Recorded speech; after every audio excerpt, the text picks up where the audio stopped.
গাজীপুর জেলা বাসন থানার দক্ষিণ চান্না ঈদগাহ মাঠে শহীদ তোফাজ্জল হোসেন স্মৃতি সংসদের উদ্যোগে স্মরণসভা, মিলাদ এবং দোয়া মাহফিল অনুষ্ঠিত হয়েছে। বিস্তারিত দেখুন নিজস্ব প্রতিনিধি আরমান হোসেনের তথ্যচিত্রে। 19 ডিসেম্বর বিকাল 3 ঘটিকায় গাজীপুর মহানগরের বাসন থানার অন্তর্গত 17 নম্বর ওয়ার্ডের দক্ষিণ চান্না ঈদগাহ মাঠে ভাওয়াল বদরে আলম সরকারি কলেজ ছাত্র সংসদের সাবেক এজিএস এবং জাতীয়তাবাদী ছাত্রদল নেতা শহীদ তোফাজ্জল হোসেনের 35তম মৃত্যুবার্ষিকী উপলক্ষে স্মরণসভা এবং দোয়া মাহফিলের আয়োজন করা হয়। উক্ত দোয়া মাহফিলে প্রধান অতিথি হিসেবে উপস্থিত ছিলেন সাংগঠনিক সম্পাদক, বিএনপি জাতীয় নির্বাহী কমিটির কাজী সাইয়েদুল আলম বাবুল। প্রধান বক্তা হিসেবে উপস্থিত ছিলেন সাধারণ সম্পাদক গাজীপুর মহানগর বিএনপির জনাব এম মঞ্জুরুল করিম রনি।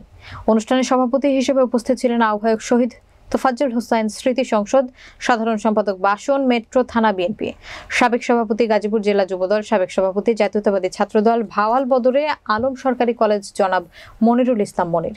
বিশেষ অতিথি হিসেবে উপস্থিত ছিলেন জনাব Suruj Ahmed, Ataur Rahman, advocate Mehedi Hasan Alice, advocate Imdad খান, জয়নাল আবেদিন তালুকদার, অ্যাডভোকেট মিজানুর রহমান, মোহাম্মদ লুৎফর রহমান লাতু, মীর হালিমুজ্জামান ননি, আলাউদ্দিন চৌধুরী, বীর মুক্তিযোদ্ধা মোহাম্মদ নাজিমুদ্দিন, মোহাম্মদ সাইফুল ইসলাম সরকার, বাবুল চান্না গ্রাম সহ গাজীপুর জেলার বিভিন্ন অঙ্গ সংগঠনের নেতাকর্মীরা। অনুষ্ঠানে বক্তারা বলেন, শহীদ তোফাজ্জল হোসেন স্মৃতি সংসদের আহ্বায়ক মনিরুল ইসলাম মনির ভাইয়ের হাত ধরে দেশনেত্রী বেগম খালেদা জিয়ার হাতকে শক্ত করতে কাজ করতে হবে।